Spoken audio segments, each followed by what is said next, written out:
Here. Jeanette Kozlov. Colleen Kendrick. Here. Alexis Rufino. Shannon Williams. Here. Please stand for the flag salute.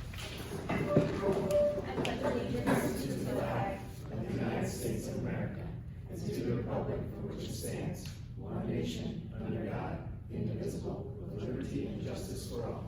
First on the agenda is the president's report. Good evening. Thank you for coming.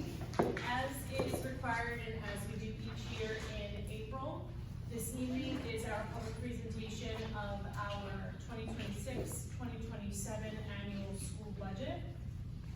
The budget's put together each year by our board finance committee. Our finance committee members are Mr. Bright, Mrs. Bowen, Mr. Kavanaugh, Mrs. Williams, and myself, and Chris DeSanto, our business administrator. And I know we can obviously see that Mr. DeSanto is not here this evening. He had a previously planned, she would be out of town on a previously planned trip. So Angela Lasky was kind enough to come here and step in for him, so thank you very much, Mrs. Lasky. Whenever we develop a school budget or make any long-term decision for the school district, we focus on our district goals, which are improving student achievement, as well as improving district operations. You can look specifically in our achievement goal. The Harrison Township School District will focus expenditures on academic programs, student achievement, and effective staff. And improving district operations, the district will provide an environment that maximizes learning for all staff and students, including the development of a clean, safe, and well-maintained facility. Our state aid also is where we start in the true development of the budget. While months of planning goes in ahead of time, we start meeting around November or December. We get our state aid typically the end of February. This year is a little later with the change in our governor. So the finance committee, as I said, started meeting in December. The governor's address occurred on March 10th. After the press release that residents should expect historic funding for public schools across the state. On Thursday, March 12th, which is typical, typically 2 workdays after the address, we will get our specific state aid numbers. Harrison Township School District, along with only 93 of the 574 districts in New Jersey. So there's 574 districts total. 93 of them were notified that we were once again cut the maximum 3% in aid, which to us equates $158,040. So there is no school district in the state of New Jersey that's getting cut more percentage than we are. Just some statistics, speaking of state aid, 400 of the 574 districts, or solid 70%, received an increase for the 26-27 budget. So 70% received an increase. Only 94, as I mentioned, which is only equates to 6% of school districts receive the maximum decrease. Not only are we in that 6%, but so is Clearview. So both school districts in this town are in the bottom 6% as far as receiving state aid funding. The remaining 80, which is 14%, receive flat funding for the upcoming school year. Looking at student enrollment, this is broken down just like our state reporting is. We have 148 kindergartners, 854 in grades 1 through 5, which are considered our elementary students. In grade 6, 178. Looking at our special education population, it's broken down elementary, which is kindergarten through 5th grade. We have 93 students receiving special education services. In 6th grade, we have 21, and out-of-district placement is 2. This is based on the report for October the 15th of 2025. Some of the things that we continue to do as a district is look for ways to share services. These are the services that we are sharing to help offset the cost to our district alone or in particular. Diesel, gasoline, and regular gas we share with Clearview.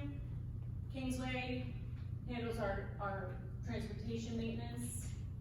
We're in a jointure ACES for utilities, which includes our electric and natural gas. Harrison Township does our trash removal. We also share salt purchase for the winter months with Harrison Township. Liability and workman's comp we get through EIRC South, and our health benefits for our employees are through the school health insurance fund. Admin costs, we're currently at $1,714 per pupil, which is one of the lowest in the area, 18% lower than the county average, which is $2,078 per student. Notable changes, which is typically where we're focusing as residents, as parents in the district. The notable changes for the 26-27 school year, while there are changes in staffing from a budgetary standpoint, it's very important to note that these are not positions that are held by current employees. These are positions that are being cut, but not staff members. So these are positions off our control roster that have been eliminated because they no longer need to be filled, and that would include a number of different things, oftentimes support staff that are built into the budget based on the needs of individual students or students as a whole. And those students, either their needs changed in their plans or as a whole, or students moved on to middle school or to other districts. So again, looking at our position control roster, positions from that control roster were cut, but that does not include the cutting of any staff members.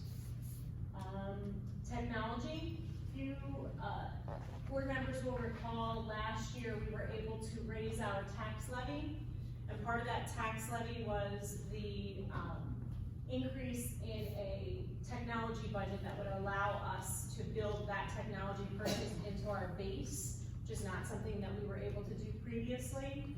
Unfortunately, now that we've been cut another $158,000, our technology budget that we built in last year did take a pretty significant hit for the 26-27 school year budget. However, because of fiscal responsibility in the year that we are living, which is the 25-26 school year, we are able to purchase a portion of those needs out of our current budget. And another positive to that is that we are getting this year's prices. So although it was a need for next year, we are able to purchase those Chromebooks and different supplies and technology that the students use in the classroom every day out of the current budget to be used for next year, which often happens in the school budget if those monies that were allotted are left over at the end of the year. Our cost per pupil is important to note. Last year we were at $16,751 for, which is the current year we're living. For 26-27, we will go to $16,881, a difference of $130 per child between last year and this year. And that includes everything that it costs to educate a child. Any supplies, any technologies, and our staffing increases through health insurance or salaries. Net valuation taxable. We saw a net valuation taxable decrease in Harrison Township between 24 and 25, which is the numbers that we used for last year's budget and the budget that we are building now. And that decrease was $1,955,800. It's important to note that the net valuation taxable, that's the total assessed value of every property in our community, whether residential or businesses, and this value is used to calculate the property tax rates and determine how much revenue a town can raise. Generally, a higher net valuation tax means the tax burden can be spread over more property values. Tax levy explanation. The new tax rate is $1,200.10 per year per $100,000 of assessed value. This equals to a little over $4,200 per year for the average home in Harrison Township, assessed at $350. That's the total for students. This represents a total increase. So that's what we're going to be paying next year. And that increase for next year from this year is $171 per $100,000 of assessed value. And it's important to note that the budget that we're building right now is responsible for 126 of that. The remaining is from the collection from the tax levy increase that was approved late in the state budget process last year. So 44 of that is actually based upon $706,000 from last year that the township will have to collect from the residents for the coming year. So the total increase in tax is $171.60 per 100,000. But again, this budget that we're talking about tonight represents 126 of that 171. It's important important to also look ahead. We have a referendum coming up, although that's not directly related to the current budget. Whenever we're presenting what the district's going to be spending in the current year, I think it's important to talk about the referendum that will be voted on in November of 2026 during our regular election day. Our scope of work has been approved by the Board of Education, and our residents may have read the release through social media that was released through the school social media as well as the township social media, both in February and just this past week. This past week's release talks about the scope of work, so what that referendum is going to cover and what work is going to be done will be upgrades in security, the replacement of the PBS roof, keeping in mind that our PBS roof is as old as the building. The building was built in 2001. We're replacing HVAC systems in both schools, replacement of the boiler and chiller at PBS and just the chiller at HTS, the fire alarm in both buildings, as well as the public address system that fall under number 6 and 7 there fall under the upgrades in security generally through both buildings. Focusing on the proposed security camera upgrades, currently we have 23 cameras at HTS and 20 at PBS. This referendum will replace those 43 cameras as well as add the cameras total for them to reach 41 at HTS, which is obviously a larger building, and 27 at PBS. Now we're replacing all of the cameras to ensure that all 41 and 27 of them at the end of this project will actually have 3 or 4-way view capability. So although we're only going up that number of cameras, because the camera's abilities are going to be increased so much, the views will be increased even more than what we see up there in the numbers of camera units. So again, in HTS, we're going from 23 to 41 and 20 to 27 at PBS, with all of the cameras being new at the end of this referendum, with having 3 or 4-way view capability. And that's the inside and the outside of both buildings. Focusing on the roof replacement, as I said, Pleasant Valley was built in 2001, which means the roof is 26 years old, going on 26 years old now. And the life expectancy of the roof is approximately 20 to 22 years, so we have outlasted what was the expectancy. Normal wear and tear over 26 years has led to shingles mixing and soft spots, some leaks throughout the building, which we have been patching the last couple of years, and this is expected. While these repairs are expected over time, the new roof is a requirement to protect the property and ensure that the students continue to learn in a safe environment. Looking at the fire alarm systems and the public address systems in both buildings at HTS, both the HTS and PBS, it's important to note that currently our fire alarm system and our public address system in both buildings are the original systems in both buildings. So specifically focusing on HTS, getting parts to fix those systems is becoming increasingly more difficult. You can get real-time updates for our referendum, November referendum, on our district's website, which was shared with all of our parents as well as our community members with that public release that I did in February and April. So anytime we have new information to share, pictures where it's appropriate, specifically focusing on the roof, they'll be posted up there for people to have an opportunity to review. And as I said, it is the public hearing of the Board of Budget, so we provide time for the public to speak on specifically the budget. So this is a different time than our audience participation. So if anyone has something to add or input to provide to the Board of Education or myself, specifically focusing on the 26-27 budget, I invite you to do that now. Ray Alvarez, 632 Bainbridge Drive. I've asked the board before, we've had some conversations about solar panels in the past, and I know that there was, as part of your explanation was for HTS, it was a new roof. The metal roof would void the warranty to put solar panels there. So I'm wondering if there was any consideration for this roof at PVS in replacing it, if you could do that in conjunction with putting on panels and what you found there. So that will be a conversation that will be continuing as we work with the architect. And if solar panels would be added to the roof project, although they're not specifically planned now, but as that will be information that I'll share along the way. Thank you. So as of right now, we're developing an application for the state. So when we get into the specifics and drill down into those questions on whether or not that is a possibility, those are conversations that we'll bring to the public. Thank you so much. Thank you. Any other? I have two. I was just curious for the technology, the 250 we had cut significantly. 250 is a big number. Is it significant, like 200 that we lost? Or It's 50? less than 200, it's about 50% of the budget from last year, so it's right around 125,000. But it is important to keep in mind that we were able to make significant purchases out of this I year. remember doing that. Okay.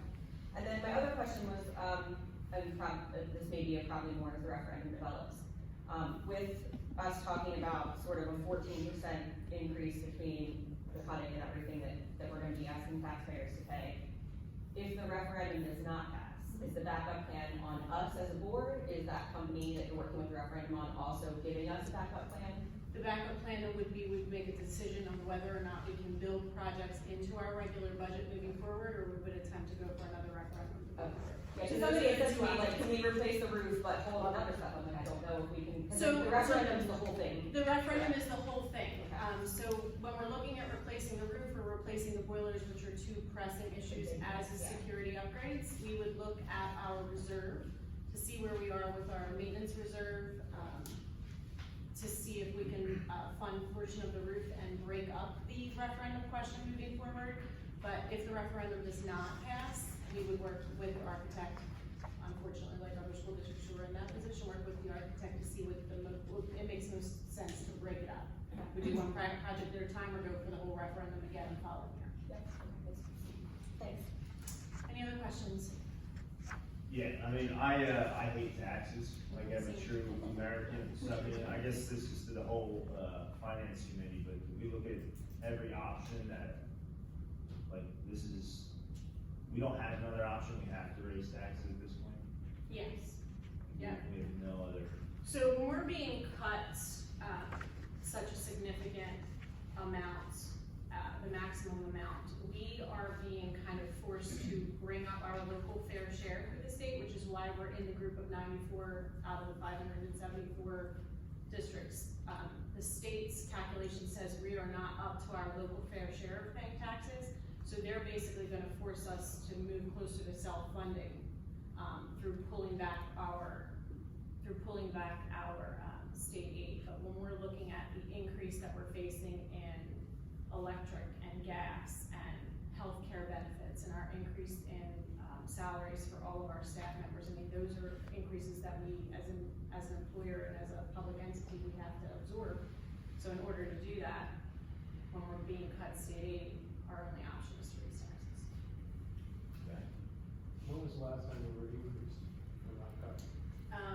I've been here 17 years, and an increase in state aid, I don't recall. I mean, there have been years where we've been flat funded. There was a year we were held harmless because we were working so far under adequacy that we were supposed to be cut, but we were held flat. And I can't recall off the top of my head, it was certainly any time in the last 10 years that we were increased.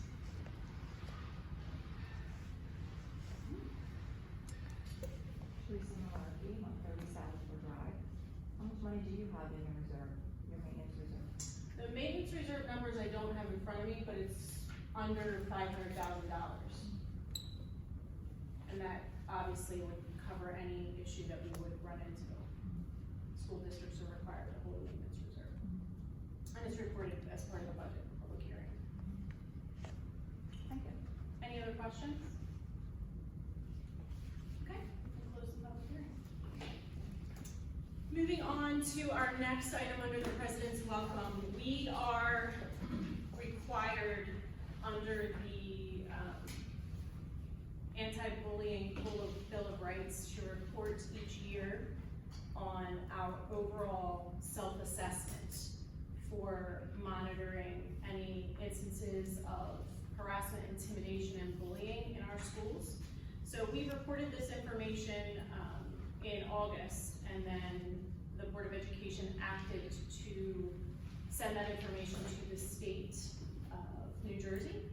And then the state of New Jersey approves the information that we provide provided. So this is an opportunity for me as superintendent, as required, to report that our self-assessment scores have been approved by the state of New Jersey. These are self-assessment scores from the 24-25 school year. So it is not the current school year, we're actually reporting a year back.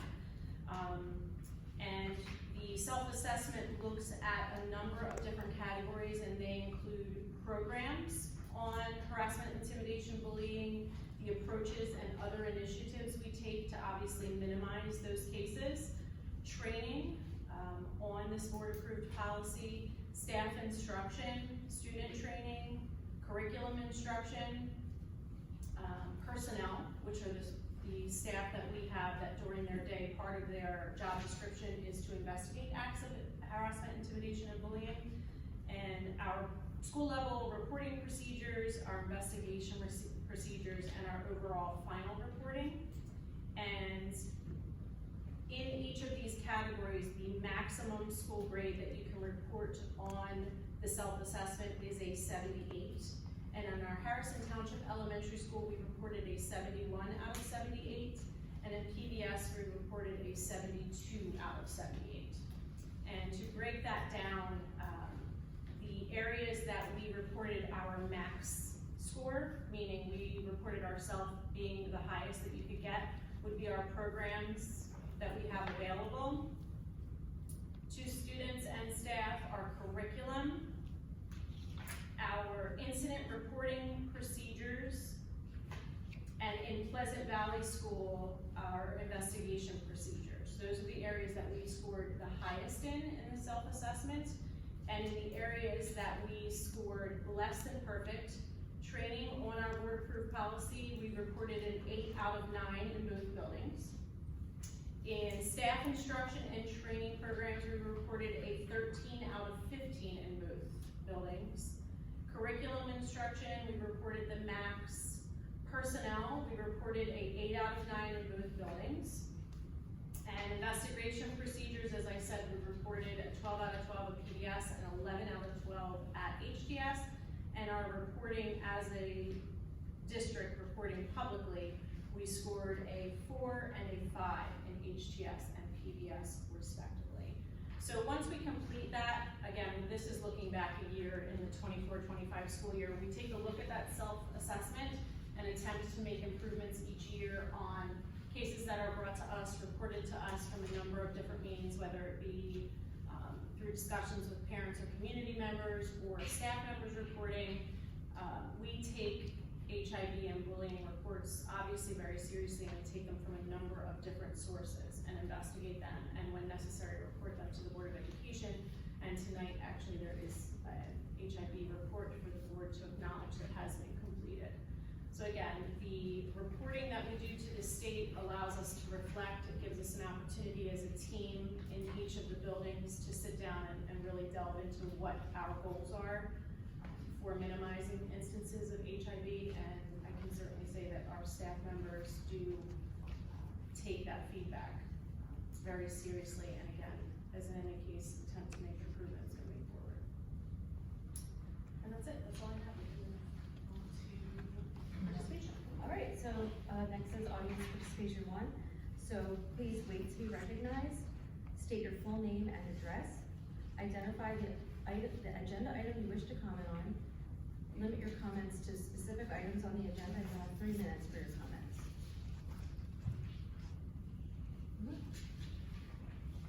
Okay. Next is the approval of minutes. Can I get a motion to approve last minute minutes? I'll make a motion. Thank you, Jen. I'll second.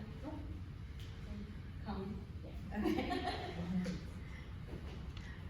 Any comments or questions? Roll call.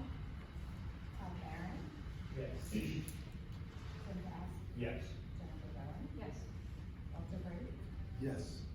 John Conlon, Yes. Colleen Kendrick. Yes. And Shannon Davis. Yes. Okay, next is committee reports. Walter, finance, There is nothing new to report. nothing for curriculum, personnel, Tim, negotiations, Jen. Nothing. Board development, Todd,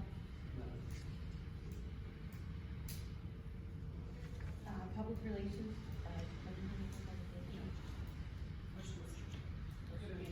okay, there's a, shared services? Nothing. And John, transportation? Nothing. Any delegate or representative reports? Okay. There are 3 items under correspondence to acknowledge, and then under finance, there are 16 items for review. Can I get a motion to approve? I'll make that motion. Walter, second. I'll second. Any comments or questions about this? Roll call? Todd Barron, Yes. Tim Bass, I'm gonna go no to number 9, yes to the rest. Jen Owen, Yes. Walter Bright, Yes. John Kavanaugh, I'm also no on 9, and yes on the rest. Colleen Kendrick, Yes. and Shannon Moore. Yes. Okay, there are 2 resolutions for us to approve, so we can do this separately. So can I, so we have 1, the first resolution, can I get a motion to approve item 1 under resolutions? I'll make the motion. Thanks, Jim. Second. Todd, thank you. Comments or questions? Roll call. Todd Barron, Yes. Tim Bass, Yes. Jennifer Berman, Yes. Walter Bright, Yes. John Kavanaugh, No. Colleen Kendrick, Yes. and Shannon Moore. Yes.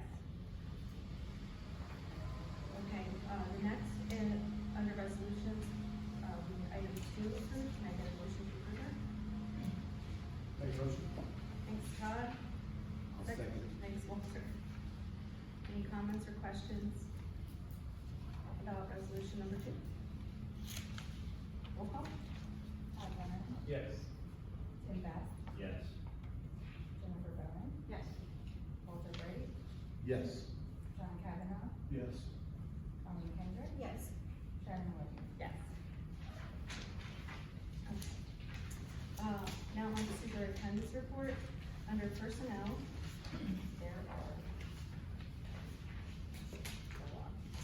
there are 17 items for approval. Can I get a motion to approve? I'd like to make that motion. Thank you, Tim. You're very welcome. Appreciate you. Second?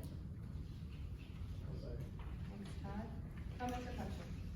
Yes, under number 3, Matthew Tarnicki has been a bus driver in our district for 12 years. So we certainly wish him well in his retirement and thank him for the 12 years of driving our students to school and from school safely. Okay. Anyone else? Roll call? Todd Barron, Yes. Tim Bass, Yes. Jennifer Berman, Yes. Walter Bright, Yes. John Kavanaugh, Yes. Colleen Kendrick, Yes. Shannon Moore. Yes. Under education, there are 4 items for approval. Can I get a motion for approval? Colleen? Yep. Second? I will second. Roger, thank you. Any comments or questions? Roll call. Todd Barron, Yes. Tim Bass, Yes. Jennifer Berman, Yes. Walter Bright, Yes. John Kavanaugh, Yes. Colleen Kendrick, Yes. Shannon Moore. Yes.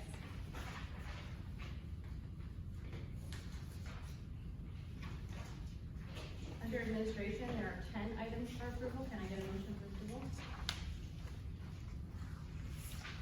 I'll make the motion. Thanks, Jen. Second?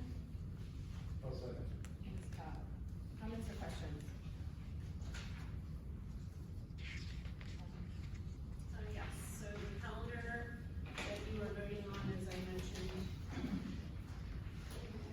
sent out the information, just to let you know, in that folder that I provided you to the board members, you have draft 2 ahead of draft 1.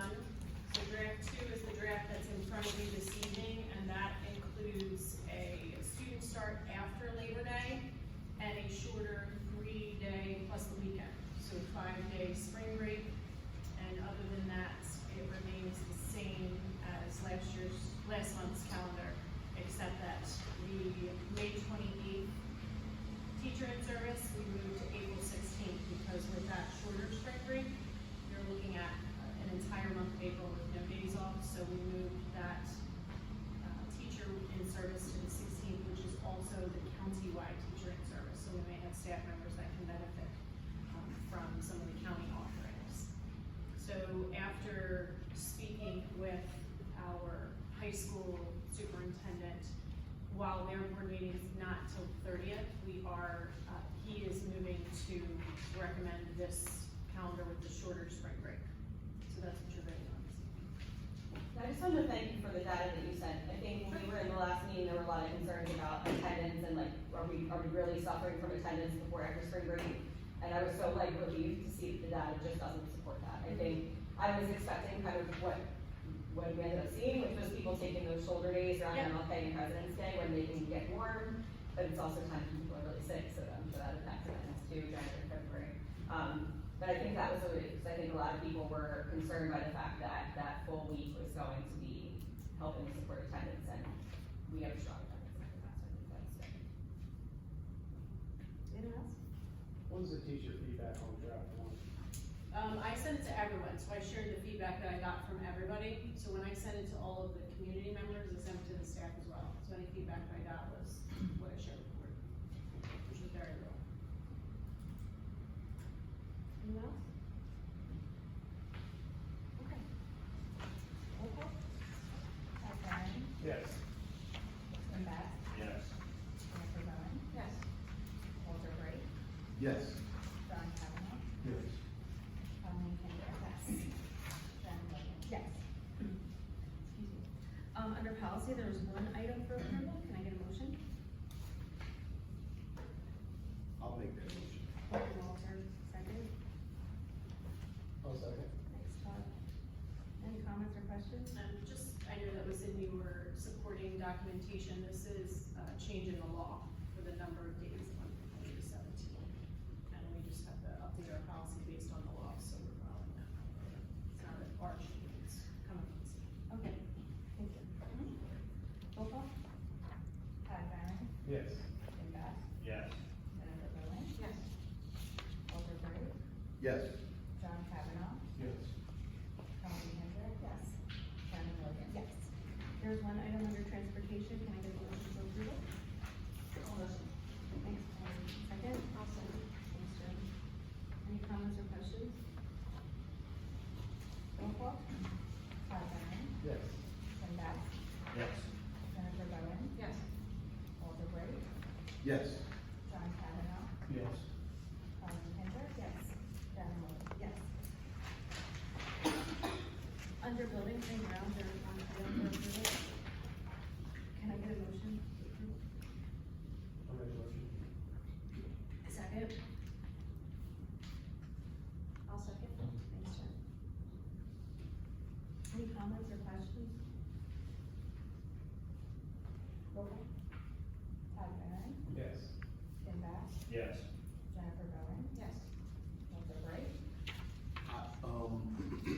The answer is yes, however, the portion that includes HTYB, I will abstain. Okay. John Kavanaugh, Yes. Colleen Kendrick. Yes. Jen Williams. Yes. Any new business?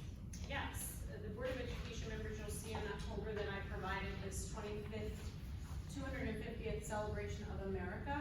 We have our family night coming up this Thursday at Pleasant Valley School, and that is an activity for all of our students, even though it's being held here at Pleasant Valley School. It's for all of our students in the district, and you will see various presentations throughout the night. 6 to 7:30, I believe, is the timing of it. PBS showcase, student work in the hallways, in the gym. We're having coffee with the vets. Stop by for refreshments and conversation with local veterans, which is an opportunity to thank them, hear their stories, and connect as a community. There'll be performances by the 6th grade choir, the 4th and 5th grade enrichment classes, and our 6th grade band. throughout the evening. History spotlight in the music room, arts and crafts for families to do together with their kids in the art room, an interactive history hallway. It's an interactive historical timeline to stop by. There's gonna be a photo area for families. And again, this is celebrating our 250th as a nation this year. And this is, in the past and moving forward, we'll do our culture fair district-wide. But this year we are celebrating America this Thursday. So I would certainly urge anybody who has an opportunity to come out and see it. A tremendous amount of work has been put in by our students, certainly, preparing their work, but also a team of teachers and our full staff in the district really supporting it, planning what's in front of us for Thursday and what's going to be available for our families. So we certainly thank our teachers for the time that they put into planning this event. I think it's going to be a great opportunity for students to celebrate. Again, Coffee with the Vet is a unique opportunity. So we are all looking forward to it, and for anyone who's unable to make it on Thursday, I'll certainly have pictures and feedback in our next meeting, and also our next meeting, we'll have student ambassadors here, and I'm certain that this will be a topic that they will be covering as well, so I just wanted to let the board know that that was coming up. That's all I have. Okay, any old business? A parent brought up to me that some of these events, that come out in the principal newsletters don't actually show up on the online district calendar. Okay. So I looked to check it out, like I think there's a choir concert next week, and then this is Thursday, neither one of them are on the calendar. I don't know if that's like a feed coming from someplace Could be. where we could check and just see. Manually, but I can. It's like our meetings and things show up, but certain things that are in the principal newsletter that are district, like evening things, it's always evening things, like I can see the Explorer character and stuff, but the nighttime stuff isn't always showing up. Yeah, I'll make sure. Okay, next is audience participation two. Please wait to be recognized, state your full name and address, limit your comments to specific items, you will have 30 minutes for comment. All right, we are not going into executive session? We are not. Okay, so can we get a motion to approve? Adjourn. Adjourn. Make that motion. Thanks, Walter. I'll second. Thanks, Jen. All in favor? Aye.